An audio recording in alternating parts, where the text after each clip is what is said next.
अध्याय 3 सेनापतींसहित महिषासुराचा वध। मेधा ऋषी सुरथाला म्हणाले, हे राजा, दैत्य सेनेचा होत असलेला विनाश पाहून महिषासुराचा महाबलाढ्य सेनापती चिक्षुर क्रोधावेशाने देवीशी युद्ध करण्यास सरसावला। मेघाने मेरू पर्वताच्या शिखरावर जोरदार पर्जन्यवृष्टी करावी त्याप्रमाणे तो महादैत्य रणांगणात देवीवर बाणांचा वर्षाव करू लागला। त्यावेळी देवीने आपल्या बाणांनी त्याचे शरजाल भेदून त्याच्या रथाचा सारथी व अश्व ठार केले, त्यावरील उंच ध्वजही तोडला आणि त्याचे धनुष्य तोडून त्या दुष्टाचे शरीर बाणांनी जर्जर केले। तेव्हा तो दैत्य ढाल व तलवार घेऊन देवीवर धावला। त्याने तीक्ष्ण धारेच्या तलवारीने सिंहाच्या मस्तकावर वार केला आणि अतिशय वेगाने देवीच्या डाव्या हातावरही प्रहार केला। पण हे राजा, त्यावेळी देवीच्या बाहूवर आपटून त्याची तलवारच मोडली। तेव्हा रागाने डोळे लाल झालेल्या त्या महादैत्याने शूल हाती घेऊन भद्रकालीवर फेकला। तो शूल सूर्यासमान अत्यंत प्रखर व तेजस्वी होता। त्याला येताना पाहून देवीनेही आपला शूल फेकला। त्या शूलाने दैत्यशूलाचे शेकडो तुकडे करून चिक्षुर नामक त्या महादैत्यालाही ठार केले। महिषासुराचा तो महापराक्रमी सेनापती मारला गेल्यावर देवांना त्रास देणारा चामर दैत्य हत्तीवरून देवीशी लढण्यास आला। त्याने तिच्यावर अत्यंत त्वरेने एक शक्ती फेकली, पण जगदंबेने एका हुंकारानेच तिला निष्प्रभ करून जमिनीवर पाडले। ते पाहून चामर अतिशय संतापला। त्याने देवीवर शूल फेकला। तिने बाणांनी त्याचेही तुकडे केले।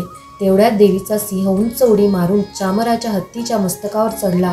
तो दैत्याबरोबर निकराचे बाहू युद्ध करू लागला। लढता लढता दोघेही हत्तीवरून खाली जमिनीवर पडले। अत्यंत क्रोधाने परस्परांवर भयंकर प्रहार करू लागले। तेव्हा सिंहाने मोठ्या वेगाने आकाशात उंच उडी घेतली आणि खाली येता येता पंजाच्या एकाच फटकाऱ्याने चामराचे मस्तक धडावेगळे केले। उदग्र दैत्य देवीने फेकलेल्या शिळा आणि वृक्षांचा मार खाऊन धराशयी झाला। कराल दैत्य तिच्या हातांच्या बुक्क्यांच्या व थपडांच्या माराने गतप्राण झाला। संतप्त झालेल्या देवीने गदेच्या प्रहारांनी उद्धत दैत्याचे अक्षरशः चूर्ण करून टाकले।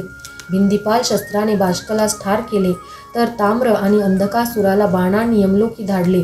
त्या समयी 3 नेत्र असलेल्या त्या परमेश्वरीने आपल्या त्रिशूलाने उग्रास्य, उग्रवीर्य व महाहनु या दैत्यांचा वध केला। तलवारीने बिडालाचे मस्तक धडावेगळे केले आणि दुर्धर दुर्मुख यांना बाणांनी मारून टाकले। आपल्या सेनेचा अशा प्रकारे संहार होत असलेला पाहून महिषासुराने रेड्याचे रूप घेऊन देवीच्या गणांना त्रास देण्यास सुरुवात केली। त्याने डोक्याची धडक देऊन, खुरांनी प्रहार करून, शेपटीचे तडाखे देऊन, शिंगे खुपसून आणि अंगाने धक्का देऊन अनेकानेकांना विदीर्ण केले। कित्येकांना धावता धावता चिरडले, कित्येकांना भयंकर ओरडून, कित्येकांना चक्राकार फिरवून, तर कित्येकांना भीषण संस्कारांनीच भूमीवर पाडले। अशा तऱ्हेने देवीच्या गणांना लोळवून तो असुर तिच्या सिंहाला मारण्यासाठी झेपावला। तेव्हा जगदंबेला खूपच संताप आला। इकडे तो महापराक्रमी असुर क्रोधित होऊन खुरांनी जमीन उकरू लागला। आपल्या शिंगांनी उंच उंच पर्वत उचलून फेकू लागला आणि भयंकर गर्जना करू लागला। त्याच्या वेगाने भ्रमण करण्यामुळे भूमी कंपित झाली। त्याच्या शेपटीच्या तडाख्याने समुद्राचे पाणी उसळून भूमी चहूकडून पाण्याखाली जाऊ लागली। त्याच्या प्रचंड श्वासोच्छवासाने उडालेले शेकडो पर्वत आकाशातून खाली पडू लागले। अशा प्रकारे संतप्त झालेला तो महादैत्य आपल्यावर चालून येत आहे असे पाहून ती चंडिकाही त्याला मारण्यासाठी कोपायमान झाली। तिने त्याच्यावर पाश टाकून त्याला बांधून टाकले। तेव्हा त्या महासंग्रामात बद्ध झालेल्या त्यानेही रेड्याचे रूप टाकून तत्काळ सिंहाचे रूप घेतले। त्या अवस्थेत जगदंबा त्याचा शिरच्छेद करण्यास सरसावली। तोच तो दैत्य खडकधारी पुरुष झाला। देवीने शरवर्षाव करून त्या पुरुषाला त्याच्या ढाल तलवारीसह छिन्न केले। तोच त्याने एका मोठ्या हत्तीचे रूप घेतले। तो आपल्या सोंडेने देवीच्या विशाल सिंहाला ओढू लागला, तसेच मोठ्याने चित्कर करू लागला। त्यावेळी देवीने तलवारीनेच त्याची सोंडच कापून टाकली। तेव्हा त्या महादैत्याने मायावी विद्येने पुन्हा एकदा रेड्याचे रूप घेतले आणि तो पूर्वीसारखाच चराचरातील प्राणीमात्रांसहित त्रैलोक्याला त्रास देऊ लागला। ते पाहून ताम्रवर्ण डोळ्यांची ती जगन्माता अतिशय संतापली। पानपात्रातील उत्तम मद्य प्राशन करीत ती वारंवार विकट हास्य करू लागली। बल आणि पराक्रमाच्या मदाने उन्मत्त झालेला तो महिषासुरही मोठ्याने गर्जना करीत आपल्या शिंगांनी चंडिकेवर पर्वत फेकू लागला। देवीने शरवर्षावाने त्या पर्वतांच्या ठिकऱ्या उडविल्या। मग मद्यपानाने जिची वाणी अडखळत आहे अशी ती भगवती त्या दैत्याला उद्देशून म्हणाली, अरे मूर्खा, जोपर्यंत मी मद्यपान करीत आहे तोपर्यंतच तू क्षणभर गर्जना करून घे।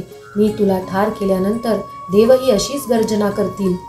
मेधा ऋषी सुरथाला म्हणाले, हे राजन, एवढे बोलून त्या देवीने उडी मारून त्या असुरावर चढाई केली. तिने त्याला पायाखाली दडपले व त्याच्या कंठावर त्रिशूलाने प्रहार करू लागली. त्या प्रसंगी तिच्या पायाखाली दबलेला असूनही महिषासूर आपल्या मुखातून राक्षस रूपाने बाहेर पडू लागला. तो अर्धवट बाहेर आला असताना देवीने स्वसामर्थ्याने त्याला थांबविले. तो महादैत्य त्याही अवस्थेत देवीशी युद्ध करू लागला. तेव्हा तिने तीक्ष्ण तलवारीने त्याचे मस्तक धडावेगळे केले. ते पाहून त्याच्या सैन्यात हाहाकार माजला. देवीने त्या सेनेचाही संहार केला. तिचा पराक्रम पाहून देवगण अत्यंत आनंदित झाले. त्यांनी तेजस्वी महर्षी समवेत त्या देवीची मुक्त कंठाने प्रशंसा केली. गंधर्वराज गायन करू लागले व अप्सरा हर्षाने नृत्य करू लागल्या. अध्याय 3 संपूर्ण.